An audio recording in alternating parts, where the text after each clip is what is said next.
ফাহিম তুই কই? মা আমি ওই যে ওই ফ্রেন্ডদেরকে নিয়ে ইউনিভার্সিটি যাচ্ছি। বাজারে আসছি, অনেক বাজার লাগবে তো, এত বাজার তো একা সামলাতে পারবো না, তুই একটু আসবি? মা প্লিজ আজকে ম্যানেজ করো না, প্লিজ ইউনিভার্সিটি আছে, বিশ্বাস করো মা। তুমি খাও নাও। আই তারা পালাবি না। এই তোর গ্রুপ স্টাডি, হ্যাঁ? ওর গার্লফ্রেন্ড জি আন্টি। নতুন? নতুন মানে আন্টি তুমি কি জানো মা তুমি ওর কততম গার্লফ্রেন্ড? অনেক কষ্ট করে কনভিন্স করে। আমি জানি, কিন্তু এটা সাময়িক। আমার ছেলের স্বভাব হলো মেয়েদের মন ভাঙা, আর সেই মেয়েদের বাবা মার নালিশ আমাকে শোনাবে। আমি চাই না তোমার বাবা মা আমার কাছে এসে নালিশ করবে। মা আমি চাই না তুমিও আবার কষ্ট পাবে। এখন এটা তোমার সিদ্ধান্ত। ইচ্ছে করে বললাম না, এত বছর বয়সে বাহিরে রাস্তার ভিতর সবার সামনে অপমান করে।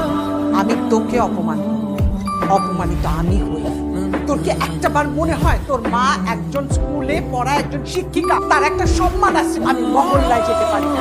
ইনসাল্ট করতে সবার সামনে রাস্তায়। মা একবার ভাবছো যে ছেলেটা সত্যিকার ভালোবাসি কিনা, এটাকে বেড়ে সত্যি ভালোবাসি আমি, রাইট? মা তুমি কাস্টমার আসল মা নাকি সব মা? সৎ মা, তুইও সৎ মা। কি বললি তুই? সৎ মা। আমি সৎ মাই ভাই, নাহলে তোর তোর বাবা মারা যাবার পর বলে পিঠে করে মানুষ করছি না, এত কষ্ট করছি, সবসময় তোর চিন্তা আমার মাথা। সৎ মাই যখন থাকবো না তখন বুঝবি। This is what you want! জাহান্নামে আছি আমি, don't call it hype!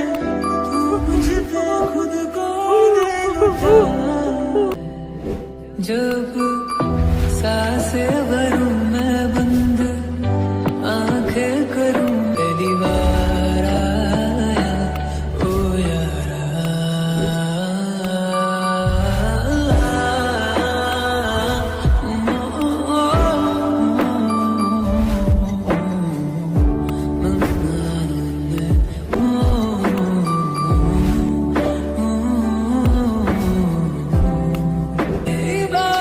মা উত্তর দাও না মা, কতদিন হয়ে গেছে একটা বার ডাক শুনি না মা। মা একটা বার উত্তর দাও মা, মা তুমি একটা বার উত্তর দাও মা। আমি একা মা, তোমার ছেলে একা হয়ে গেছি মা। মা তুমি আমার মাফ করে দাও মা, তুমি আমার মাফ করে দাও মা। আমি বুঝি নাই আমার মা।